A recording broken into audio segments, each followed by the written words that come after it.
주시기 바랍니다. 네, 안녕하세요. 서울 서초울 강석훈 의원입니다. 국정감사 받으시느라 수고 많으십니다. 저는 주택금융공사 사장님께 질문을 좀 드리겠습니다. 네.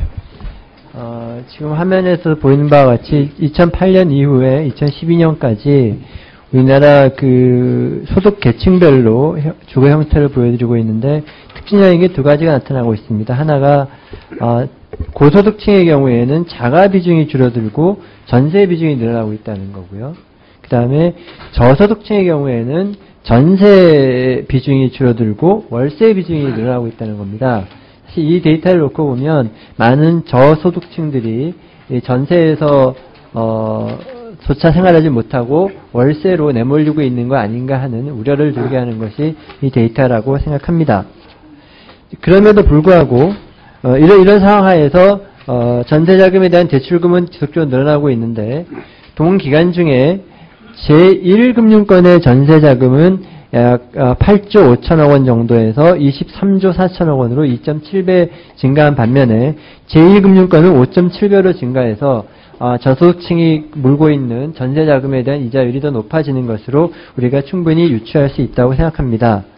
그런데 이런 상황에서요, 주금공에서 제공한 전세자금 증가 폭을 보면은요, 3천만 원 이하의 연소득 3천만 원 이하의 경우에는 건수로는 2배, 금액은 2.4배, 그 다음에 증가한 반면에 고소득층의 경우에는 건수로는 11.4배, 금액으로는 19배가 증가하고 있고요. 또한 주택 평형별로 놓고 보면 국민주택 규모 이하의 경우에는 동기간 중에 건수로는 2배, 금액은 2.7배가 증가했지만 대형 평수 135제곱미터 이상의 85제곱미터 이상의 경우에는 금액이 7.8배, 그다음에 15.2배 금액으로는 15.2배가 증가하고 있고 서민들이 업로도 못 내고 있는 135제곱미터 초과의 경우에도 굉장히 급속하게 전세자금 대출이 늘어나고 있습니다. 이런 고소득층은 이러한 혜택을 누리는 반면에 전세자금 보증이 거절된 경우에 69.8%, 70%가 3천만 원 이하 소득자입니다. 이와 같은 데이터들은 저소득층들의 주거 안정을 위해서 설립되고 또 활동해야 할 주금공이 제 역할을 하지 못하는 부분이 있지 않나라는 데이터로 사용될 수 있다고 생각하는데 사장님의 의견을 듣고 싶습니다.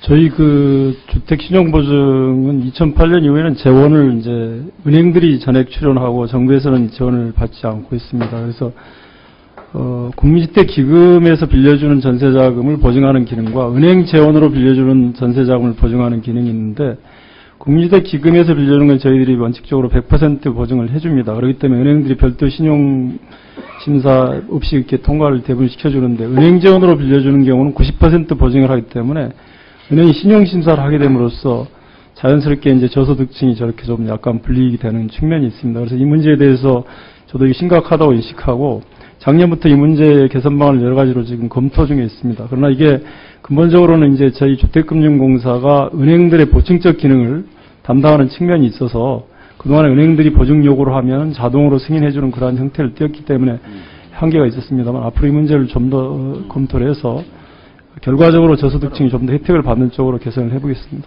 예, 마지막 신용 등급 때문에 떨어진 부분 말씀은 이해가 가지만 전반적으로 우리 공사의 역할이 저소득층의 어떤 주거 안정과 그다음에 주거 비용 감소에 더 집중해서 좀 정책을 구현해 주시길 부탁드리겠습니다. 그렇게 하겠습니다.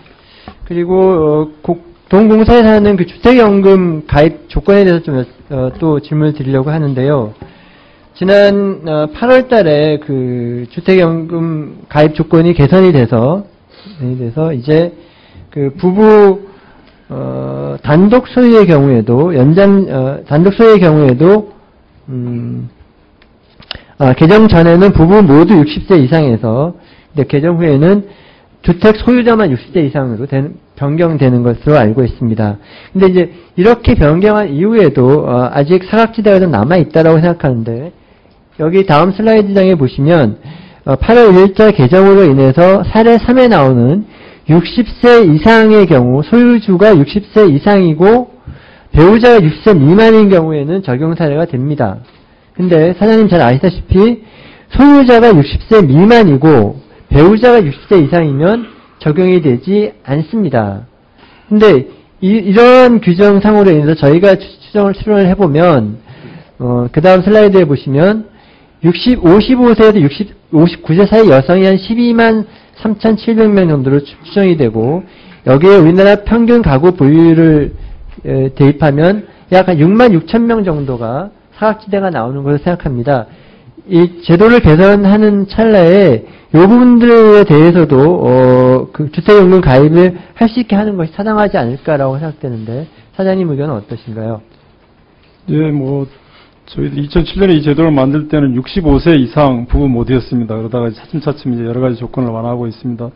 의원님이 지적하신 내용도 이 검토해볼 과제라고 보고 있고, 일단 금년 8월 1일 날 부부 모두 60세에서 소유자만 60세로 바꿨기 때문에 이 시행을 좀 해보고 거기에 따라서 이 문제도 좀 검토하도록 하겠습니다. 근데 이게 이제 이 문제가 특히 이번에 허용된 케이스에는 통상적으로 이게 남자가 소유하고 60세에서 65세 사이에 소유하고 있고 여성 배우자가 60세 안 되는 경우를 상정하셨던 것 같긴 한데요. 사실 현실적으로 55세 이상에서 60세 사이의 여성 가구주가 주택을 소유하고 남성 배우자가 60세 이상인 경우도 적지 않아 있거든요. 그래서 이거를 인위적으로 이렇게 배제할 필요는 없지 않나라고 생각해서 좀 신중하게 검토해 주시길 바라겠습니다. 네, 알겠습니다. 캠코에 대해서, 캠코 네. 체납 국세 징수 업무에 대해서 좀 질문하겠습니다. 네. 3월 3일부터 지금 징수를 시작하셔서 총 16,000명에 대해서 1조 503억 원을 위탁 규모가 규정되는 것을 알고 있습니다만 네. 현재 8월까지 했습니다. 징수한 게 3억 3,700만 원에서 0.03%이죠. 예, 그렇습니다. 예, 물론 이게 지금 체납액에 수탁하는 거 쉽지는 않습니다만 저희가 추계해본 바로는 현재 상태에 그냥 들어가면 여기에서만 캠코가 올해 13억 5천만 정도의 적자가 나지 않을까라고 예상이 되는데요. 이 부분에 대해서도 여러 가지 그 전담 인력 문제도 있고 이런 문제도 있는데 이 부분에 어떤 수익성을 제고하실 어떤 보관 같은 걸 가지고 계신가요? 우선은 이제 새로 시작하는 업무이기 때문에요. 비용이 다소 들더라도 기반을 정비할 필요가 있다고 생각합니다. 그래서 현재 전담 인력을 25명을 확보를 해서 지금 전반적으로 전산 작업도 하고 있고 업무 매뉴얼도 좀 정리를 하고 있습니다. 앞으로 좀 회수 실적이 좀 높아짐에 따라서 수수료율도 현실화하도록 당국과 협의할 계획입니다. 예,